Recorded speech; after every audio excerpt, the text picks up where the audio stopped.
Hello guys, how we doing? Welcome back to the Free Hammers. How we doing? The Premier League is back this weekend and it doesn't get easy for West Ham after a fantastic start that we've made in the league. We come up against the treble winners, Manchester City, you know, the ultimate football team, arguably one of the best football teams that's ever existed. They're currently top, perfect start on 12 points. And our history against them isn't great. Let's be fair, you know, we've not beaten them at the London Stadium in the league. We had that cup game where we beat them on penalties. But, you know, some of the scorelines, 4-0, 5-0. Last season it was 2-0, first game of the season. Erling Haaland announcing himself to the Premier League. At their ground we lost 3-0. Listen, it's not going to be easy. Whatever form you're in when you come up against Man City, it's not an easy game. Last time we had beat them at home was back in Upton Park days. I was at the game. I believe it was a 2-1 win. I think, if I remember that game, I was there. That was during my season ticket years. It's been a long time. We're due one, so let's hope it comes. We've come, like I said, we've given good games in the past. I remember Antonio scoring an overhead kick against them. But there has been games where they've just, like I say, absolutely trounced us. And they can do that to anyone. Their last game, they beat Fulham 5-1. But they have had some tough little niggle games where they've just managed to get over the line 1-0. Like I say, they usually play the 4-2-3-1. He does rotate his 11 quite a lot, so sometimes it's quite hard to totally know what Pep's going to do. He has been playing Ederson in goal. The new defender they signed, Gavadoa, I think that's how you pronounce it. I always get these names wrong and you guys take the mickey out of me. Akanji, what a player he's been, what a signing he's been in at centre-back. Next to him, Diaz, but Stones could be back for this game, so again, not quite sure. Obviously, Stones been doing that role where he sort of fills in from centre-back and goes into midfield. Walker in at right-back. Nunez, the new signing from Wolves. Obviously, Kevin De Bruyne is out for the season. That's why they wanted Lucas Paquetá. More on him later. And then Rodri, you know, best CDM in the world. What a player. Scores goals. Just absolutely sensational footballer. Foden, Alvarez. Alvarez has sometimes been playing on the right this season.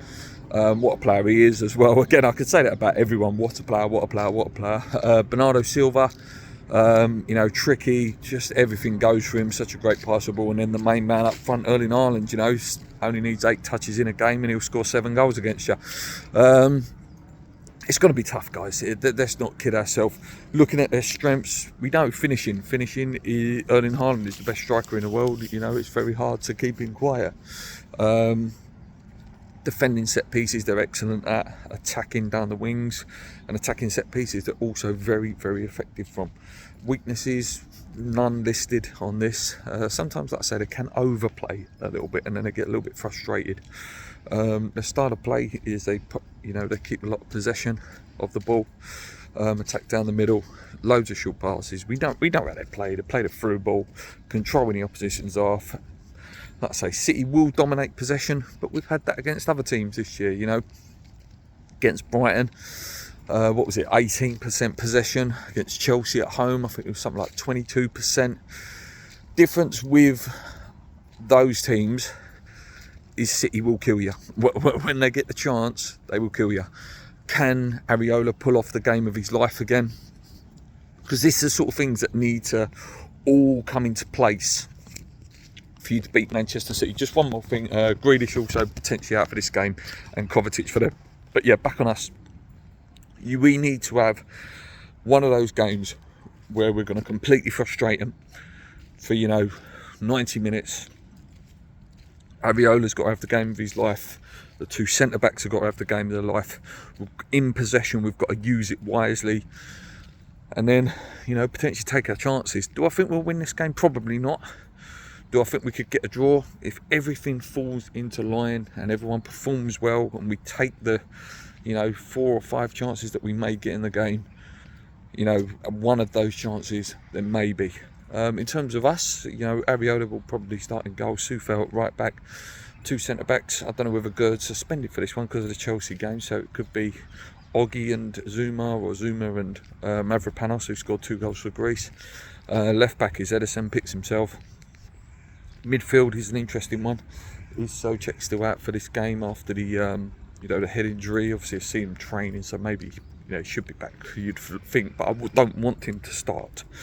There's been loads of rumours about Ward-Prowse, whether he's injured or not. So again, interesting to see whether he starts. I would start the midfield that started the last game with Edson Alvarez, Paquetá and Ward-Prowse. Lucas obviously will be wanting to prove himself, you know, after that move fell through to Man City. You know, he'll want to prove that what he's about, and, you know, how, you know, Pep missed out on such a top player, and I'm expecting a big performance from him.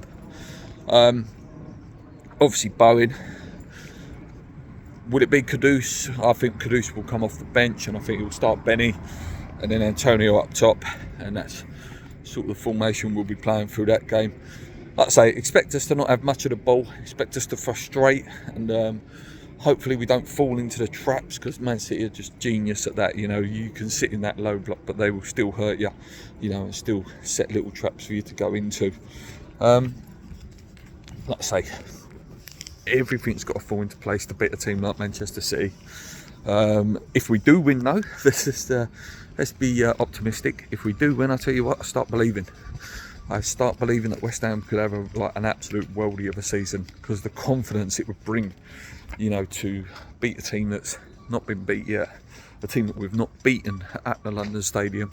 To be honest, we rarely take anything off them in the last sort of, you know, 5-6 years. You know, it would be a sign of a turning corner if we weren't to win, or we weren't to draw even.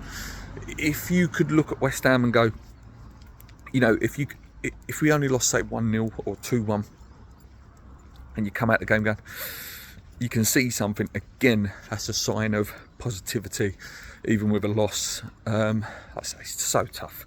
Next two games are so tough. Liverpool and Manchester City, you know, that is two of the hardest games. Is, you know, we just got to hope that we don't get humbled, you know, after such an amazing start. You don't want to get humbled.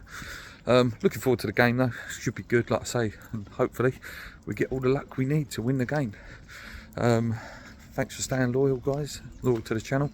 We are back now, and I'll be back, you know, with all the reviews, and if you remember, I brought back the appraisal show where we go through all the grades of the team. Obviously I couldn't do that when I was in Florida, but now I'm back, I can. Yeah, and if you're new around here, please hit the subscribe button. It really helps out the channel. Hit the like button as well before you go. Until next time, guys, come on, you guys, let's bloody do them. And I like Man City as well, but let's do them.